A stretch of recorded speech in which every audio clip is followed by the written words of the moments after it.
Le visage de King, le nom de King, son passé et celui de Kaido, une nouvelle technique de Zoro no Santoryu.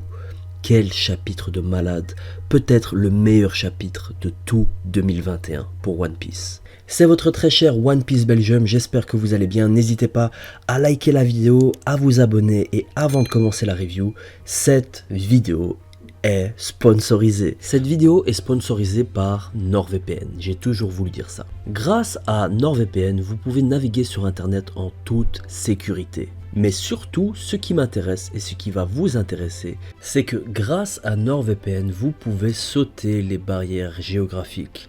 C'est-à-dire que vous pouvez naviguer librement sur le Netflix japonais ou encore américain, avec tout leur catalogue. Par exemple, vous allez pouvoir regarder One Piece, Kimetsu no Yaiba, The Promised Neverland et encore plein d'autres animés grâce à NordVPN.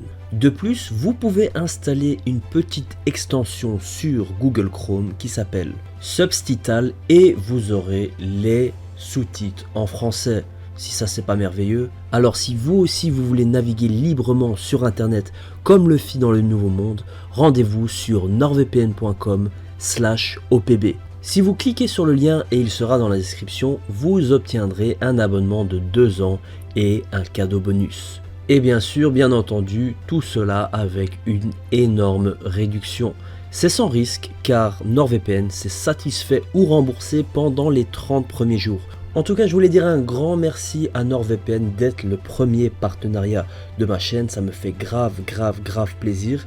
Et un grand merci pour leur confiance. Et c'est juste magnifique de pouvoir regarder par exemple One Piece sur Netflix. Moi qui traîne beaucoup de temps sur Netflix. Voilà les amis. Alors voilà les amis, pour être honnête avec vous, ça m'a un peu surpris que NordVPN m'a contacté. Je fais pas des dizaines et des vingtaines de milliers de vues comme à l'époque, mais ils ont quand même été intéressés de faire un placement de produit dans une de mes reviews. Donc voilà, parlons maintenant du chapitre. Quel chapitre de malade. Vraiment la tête de Queen, la tête de Arbel, parce qu'il s'appelle Arbel. Je ne sais pas s'il s'appelle Arbel, Albert, ça dépend de la romanisation des caractères japonais, tout simplement, des katakana. J'ai beaucoup trop de choses à dire, je vais essayer de structurer un peu la review. Premièrement, Queen est KO. Queen est tombé sous les coups de Sanji, sous les coups de son Ifrit Jam, sa nouvelle technique, et de son attaque finale, Buff Burst. Maintenant, Queen est vraiment en train de survoler, il est en train de voler dans les pièces de Onigashima. Je me demande si Oda va pas faire une scène un peu comique où il va atterrir je ne sais où dans le Nouveau Monde parce que il est vraiment en train de planer. C'était genre super marrant.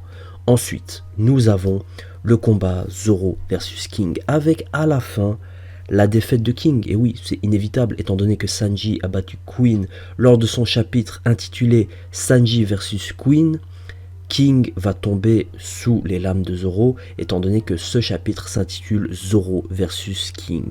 Zoro a enfin compris les techniques, si je puis dire, de King. En fait, King, quand il n'a pas sa flamme sur son dos, c'est à ce moment-là où il est le plus rapide et où ses défenses sont les plus faibles. Nous savons depuis quelques chapitres que les Lunariens peuvent en quelque sorte contrôler le feu et ça se confirme avec ce chapitre car King nous a sorti des techniques vraiment de malade niveau flamme. Il a invoqué une sorte de dragon à la fin du chapitre, même 2 dragons qui ont des apparences de flammes mais vraiment super puissantes. Même Zoro a dit on dirait du magma. De ce fait, les Lunariens sont vraiment une race beaucoup plus puissante que les humains, que les hommes poissons. Ils peuvent contrôler le feu. Et dans ce chapitre, nous avons des informations sur les Lunariens. En fait, nous avons la première visualisation d'un Lunarien. Les Lunariens ont la peau mate et des cheveux blancs, ainsi que normalement des yeux rouges si King garde les yeux qu'il a en forme, quand il a son masque. Dans l'anime, quand il a son masque, il a des yeux rouges. Du coup, si l'on enlève son masque, j'imagine que King possède aussi des yeux rouges. C'est un petit parallèle à faire avec Game of Thrones. Même si les Targaryens n'ont pas la peau mate, les Targaryens ont des cheveux blancs, ils ont des yeux rouges et ils ont un lien avec les dragons. Et King a des attaques avec des noms de dragons et il peut invoquer des dragons avec ses flammes. Du coup, ces lunariens possèdent aussi des ailes noires. Tout ça sera expliqué à mon sens lors du flashback sur le siècle oublié. Les lunariens étaient traqués ou sont traqués encore actuellement par le gouvernement mondial. Lors de la page du flashback de King, nous avons vu que King était expérimenté dans un des labos du gouvernement mondial. J'y reviendrai par la suite, mais qu'est-ce que le gouvernement mondial cherche à ces lunariens? Peut-être l'extraction de leur ADN pour savoir créer des flammes comme eux. Sûrement que Vegapunk a déjà été sur le coup, mais en tout cas, les lunariens, c'est sûr et certain que cette race va jouer un rôle important dans la conclusion de One Piece. Alors, nous allons parler maintenant du petit flashback, de la page de flashback que nous avons eu sur King.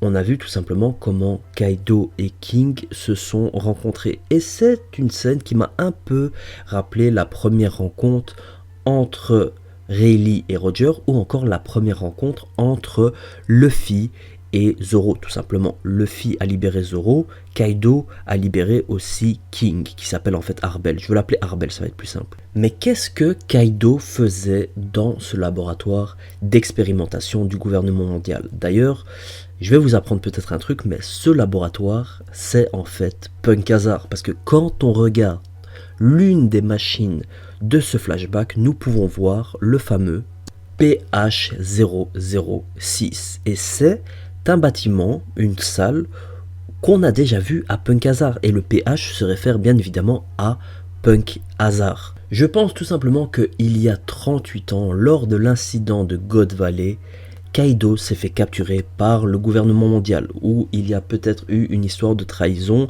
entre les membres des Rocks, mais bref, en tout cas, Kaido s'est fait capturer par le gouvernement mondial et a été mis à Punk Hazard. À Punk Hazard, il y avait les Mats. Les Mats, ce sont le groupe scientifique composé de Vegapunk, Queen, Judge et Caesar Clone.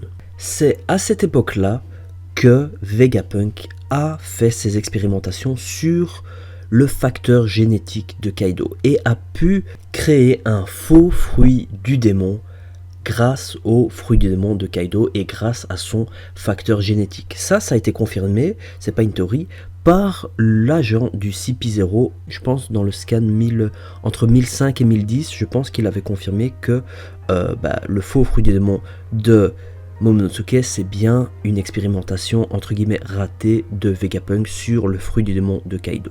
Donc Kaido était là, il se faisait expérimenter par Vegapunk, et d'un autre côté nous avons aussi Arbel qui avait des expériences sur son corps par le gouvernement mondial. Je pense que c'est Queen qui a libéré Kaido et King. Kaido a pris King sous son aile en lui disant « Viens dans mon équipage, je crée un équipage et tu seras mon bras droit ». Et ensuite Kaido a été vers Queen et l'a aussi recruté. Je pense que c'est comme ça que l'équipage des 100 bêtes de Kaido a été formé pour la première fois. D'ailleurs, Kaido dans ce chapitre, dans son flashback, il est juste trop classe. Il me rappelle en fait Luffy à ses débuts, ou un peu le design de Rox, ou enfin vous savez ces grandes figures, même un peu Roger. Il a une vibe vraiment pas bon enfant, mais en mode il sourit comme Luffy ou comme Roger, et je me demande ce qu'il s'est passé pour qu'il soit devenu aussi entre guillemets dépressif et avec des idées suicidaires, parce que Kaido, la première fois qu'on le voit à Dressrosa, il veut se suicider. Pourquoi? On ne sait toujours pas. Je vais essayer d'un peu décortiquer le personnage de Kaido. Kaido, à ce moment-là, il y a, je pense, il y a 25 ans, le flashback de Arbel se déroule il y a 25 ans, je pense, étant donné que King a 48 ans ou 49 ans, et là, on dirait qu'il a une quinzaine d'années. Du coup, bref, il y a une trentaine d'années, il y a ce flashback, et Kaido pense que c'est le seul au monde à pouvoir changer le monde entier. Je pense en fait que Kaido, lors de son périple avec les Rocks, a appris beaucoup de choses sur l'histoire du siècle oublié. Et il a appris des choses notamment sur Joy Boy, l'élu de la prophétie, celui qui va apporter l'aube dans ce monde.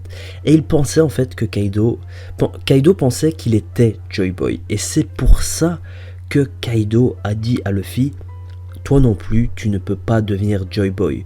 Et en fait, pourquoi Kaido est devenu suicidaire, accroché à l'alcool et tout ça, c'est parce qu'il s'est rendu compte que lui ne peut pas devenir Joy Boy. Et c'est pour ça qu'il a dit à Luffy, toi aussi tu ne peux pas devenir Joy Boy. Maintenant, comment Kaido a pu deviner qu'il ne pouvait pas devenir Joy Boy? Ça c'est une bonne question et sincèrement, je n'en ai aucune idée. Et ce sera sûrement révélé lors du combat Luffy versus Kaido. Certainement que qu'on va avoir des informations sur le passé de Kaido et sur pourquoi il pensait qu'il allait pouvoir devenir Joy Boy. Mais en tout cas, sur certains, je vais faire une théorie sur l'équipage de Kaido, comment il s'est formé, et sur la vérité, sur l'histoire de Kaido, et sur le fait qu'avant il voulait devenir Joy Boy, il pensait pouvoir devenir Joy Boy, mais la réalité l'a rattrapé, tout simplement. En tout cas, Arbel est vraiment attaché à son capitaine, il le dit, il dit ce sera la personne qui deviendra le roi des pirates, vraiment super classe. Je kiffe quand les bras droits disent ça de leur capitaine. Ça m'a rappelé les mêmes vibes que quand Zoro le disait à l'époque. En tout cas, voilà, le combat Zoro versus King a été plié avec une nouvelle technique de Zoro, No Santoryu, qui signifie le roi des enfers. On est passé de Ashura, qui est un démon basique, je pense. Je ne sais pas si c'est le roi des enfers dans la mythologie hindoue, mais je ne suis pas sûr.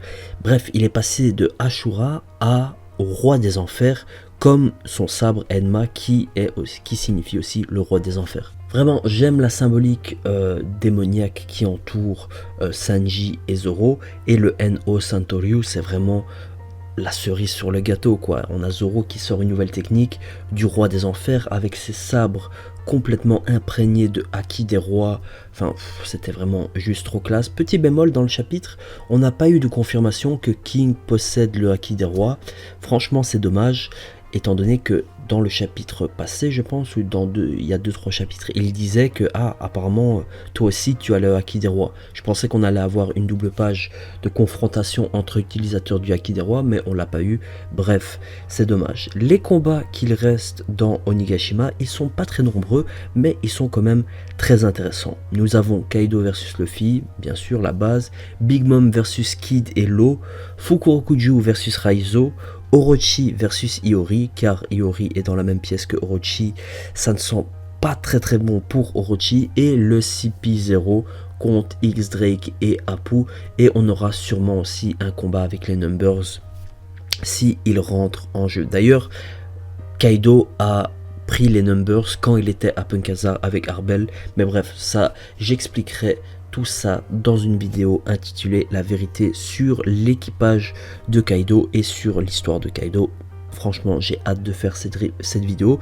J'espère que j'aurai assez le temps. Voilà les amis, c'est la fin de cette vidéo. J'espère que vous l'avez kiffé. Franchement, n'hésitez pas à la liker. Comme c'est un placement de produit, j'insiste sur le like, sincèrement les amis. L'abonnement aussi, n'hésitez pas à vous abonner et à commenter, voilà, comme ça je peux interagir avec vous. J'espère que vous avez kiffé cette vidéo. On se dit à je ne sais pas quand, parce que je sais pas quand la review du chapitre 1036 va sortir. Mais enfin voilà, je vous souhaite déjà mes meilleurs vœux, joyeux Noël et bonne année. Voilà les amis, c'était One Piece Belgium. Prenez soin de vous et prenez soin des autres. Salut.